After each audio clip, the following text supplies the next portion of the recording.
What's up, everybody? Back again with another video, Dave Firestone, and today I'm going to be talking about people getting kicked off of AMTRAK. Now, if you're not from the United States, you might not know what AMTRAK is. It's basically the United States version of passenger rail service. It was founded in the 1970s, and it pretty much crisscrosses most of the U.S. So, I live in Chicago, and my family goes down to Tucson every year. So I used to go down there on AMTRAK and visit them every year. And to get from Chicago to Tucson in Arizona requires a pretty extensive trip. You get on the Texas Eagle at Union Station. That takes you to San Antonio. Your car is then disconnected from the original train and attached to the Sunset Limited, which in turn takes you to Tucson and then eventually to Los Angeles. So I don't think it would be unfair of me to say that it's a long trip because you're literally on the train for 3 days. You leave Friday at 1 p.m. is when I left, and I got there Sunday at 9 p.m. Now, in terms of travel, it's actually, I prefer it to flying, number one, because flying isn't fun anymore. And number two, the coach seats on AMTRAK rival good first-class seats on most airlines. There's more than enough legroom. The chair folds into a bed. It's a lot of fun. And you get to see a lot of fun stuff when you're going down that route too. So anyway, I also don't think it would be unfair to say that every time I've been in coach on AMTRAK, somebody has gotten kicked off in my car. Now, the most common occurrence for getting kicked off of a car is not wanting to sit in your assigned seats. Each seat has a number, and you are assigned to a seat when you board. So if you're in seat 15, that's your seat from Chicago to wherever you're going. And there are people who just seem to think that the rules don't apply to them and that they can sit wherever they want and they don't have to take anyone's nonsense. And those are the people who find out quite quickly that you're going to get kicked off, you're not getting a refund, and you're on your own. But I got two crazy stories of people getting kicked off AMTRAK that I've seen in my life. And the first one was my first time on the way back from Tucson. So you get on board the Tucson station, the train comes at 8:15, you then board on that, you go, and then you go from there. So I get on, everything seems to be going slowly but surely, because keep in mind we do have to work around freight trains. So as we're approaching Lordsburg, New Mexico at 12:40 local time, we hear an announcement saying that when we get to Lordsburg, there will be a slight delay. We apologize for this inconvenience. So we're like, okay, no problem. Well, when we get to the station, there are 4 police cars and an ambulance waiting for us, and this is a town of less than 3,000 people. Okay, something's clearly not right here. And again, this is literally 12:40 a.m., not 12:40 p.m. This is literally just after noon. And what we found out was there was one guy on another car who was so drunk and was causing such a fuss they had to kick him off the car.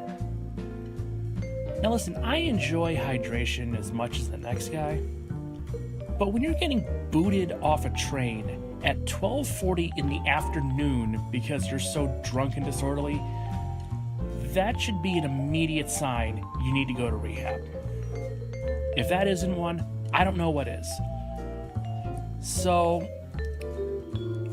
he gets arrested, and then the rest of the trip goes without incident. But it's important to note that they do sell alcohol to adults on AMTRAK, but you're not allowed to bring your own, which I think also might have contributed. I don't know for sure. Well, as crazy as that one was, this story is much crazier. Because you get to a point in Texas, specifically close to the El Paso station, where you are very close to the Mexican border. And when I say that, I mean, you're so close that the GPS on my iPhone actually registers that I have crossed the border. Now, fortunately, this isn't a real serious issue. It's because you're only there for like a minute. But it's the route has been known for having people traffic drugs. So again, we get to San Antonio. There's a 4-hour delay because you have to disconnect the car from the Sunset Limited and put it on the Texas Eagle. Now, there's on the way down there's a 4-hour delay, and on the way back there's a 2.5-hour delay. So, and this was in 2015. I hadn't seen this before, and I hadn't seen it since. But they would have I don't know if they were DEA or local police or what these guys' deals were. But these guys were asking us, just asking us general questions about where we're going, what we're doing, because they're obviously looking for, drug mules. Well, on the way back home in 2015, we experienced that, and I'm fine. Everyone else in my car is fine. The guy sitting behind me is losing his mind. He's completely incoherent. He's babbling. He's freaking out. And this does not go unnoticed by detectives. So they ask for his ID, he gives it to him, and then they say, "Sir, you better come with us." And I pulled a soda out of my bag because I know this is going to be entertaining. And they ask him, "Well, how many bags do you have?" "Well, I don't have any bags." Okay, you're on a train for 2 days and you don't have any bags. That's kind of weird. So as he stands up to go with these officers, he's not really handcuffed yet. One of the cops looks over and sees a backpack next to where he was sitting. He's like, "Sir, is that your backpack?" "Yes." "I thought you said you didn't have any bags." "Well, I don't." "A backpack is not a bag?" "Well, that was...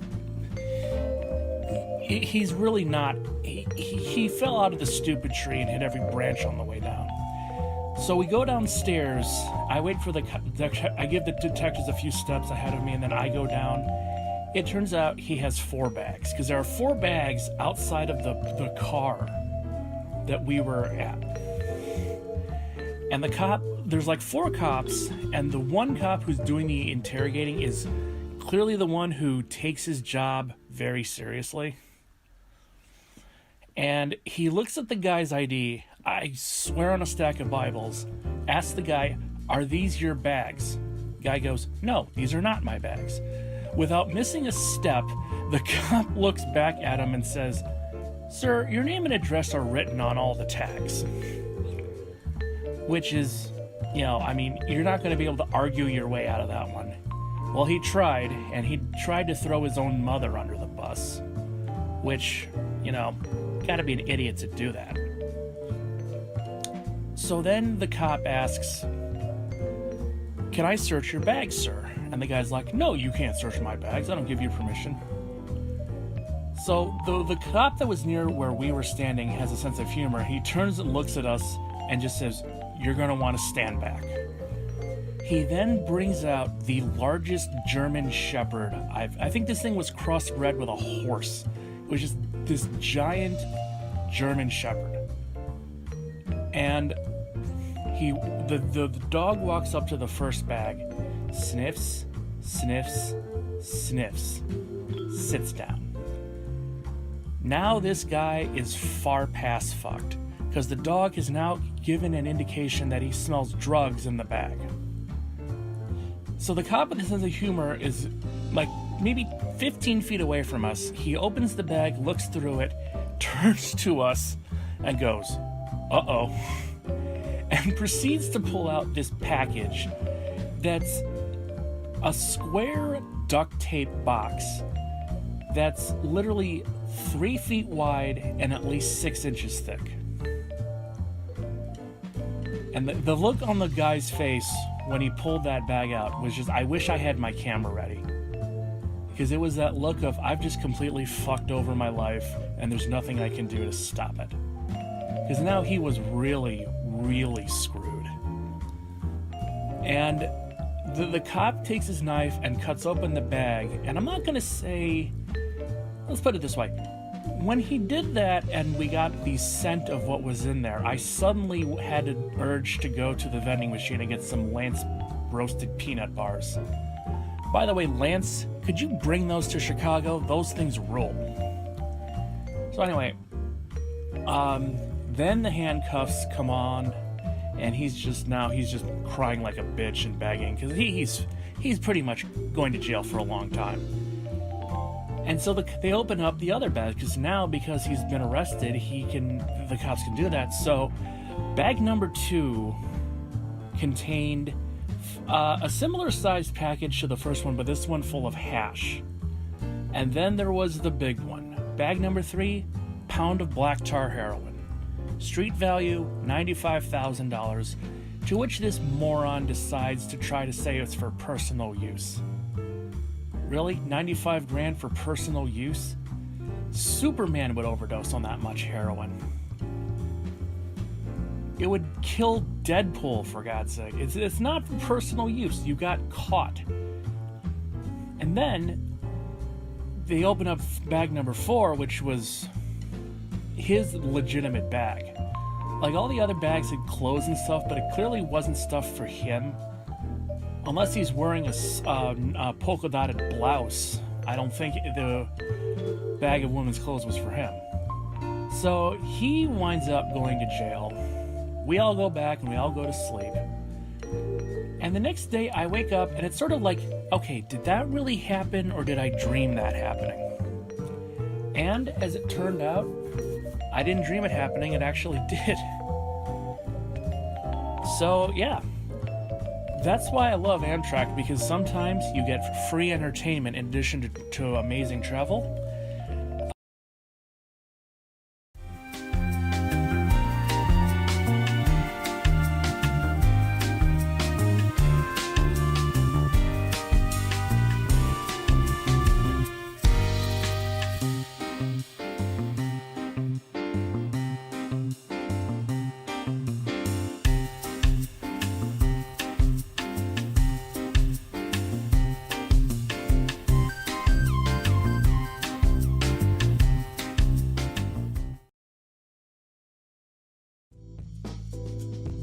So I'm back again with another video, Dave Firestone, and last week I said I was killing off this series. I cited that I had a couple of episodes I wasn't happy with. That's still the truth. I was just completely burned out, and I was still worried about Kappa, but I took a few weeks off, got myself into a better position. I feel more confident with these videos, and I'm going to start doing them more. Whatever happens, happens. Now, for this particular story time, we're going back to a time in summer camp where a girl pulled a 500 IQ move at the Art Institute of Chicago. Now, I went to the summer camp at the YMCA in Evanston, which was not exactly renowned for having the most well-behaved people there sometimes. And we had this one girl whose name was Gina, who was not exactly blessed with intelligence. So the camp that I was at was called Summer Adventure Club, and it was basically a field trip every day. Like, one day we went to a roller rink, one day we went to a field museum, that kind of thing. This particular day, we went to the Art Institute of Chicago. Now, they had 3 counselors, so they divided us up into 3 groups, red, blue, and yellow, and we were walking around the museum. We have our Summer Adventure Club t-shirts so the counselors can keep track of us, and we're admiring the artwork. Admittedly, I'm not an art museum guy, but I was enjoying it because the Art Institute at that time had a really nice display of medieval weaponry, which is always awesome. So we're in this one, I think a gallery. There was a couple sculptures and some paintings, and we're just looking at it. And the security guard comes up to us and said, "Are you guys with Summer Adventure Club?" And our counselor was like, "Yes."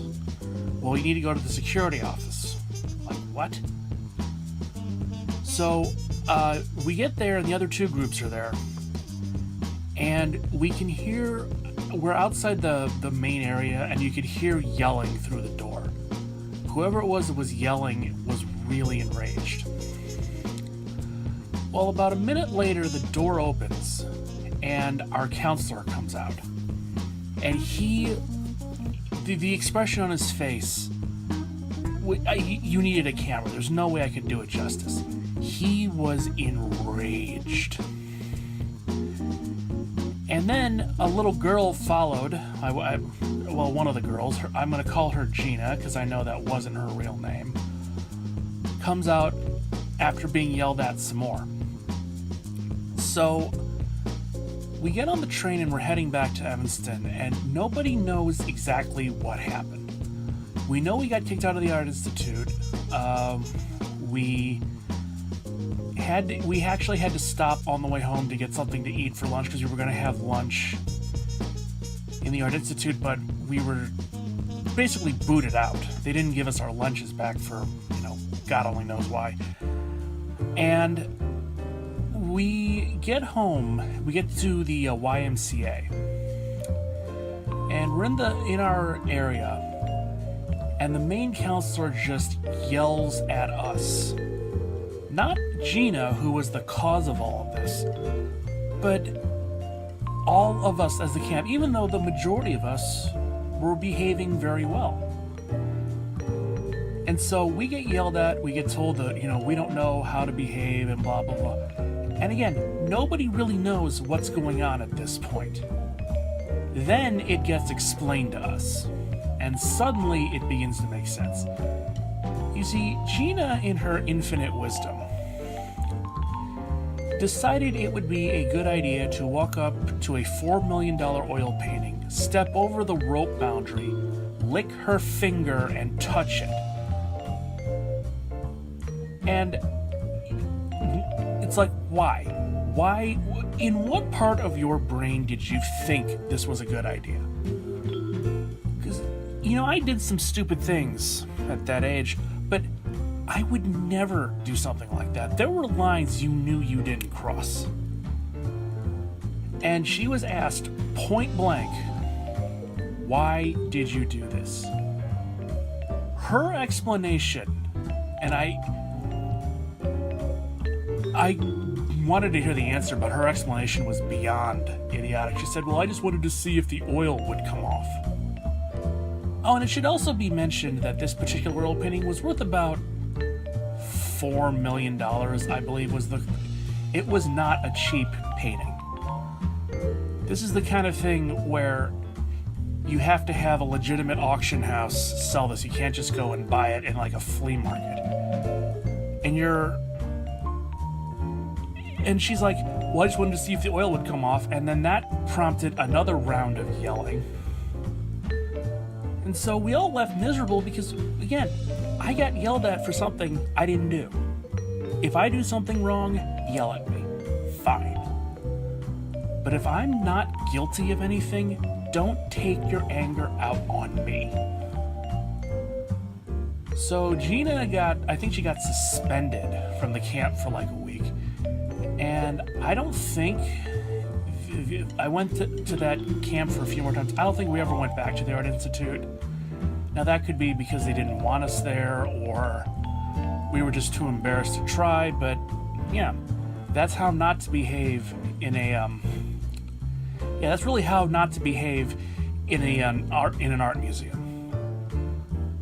So anyway, I'm going to be making more of these videos. I'll do some more story times. I've got a counselor story for next week that'll blow your minds. And yeah, I'm Dave Firestone. Leave a like, comment, share, and subscribe, and I'll see you next week.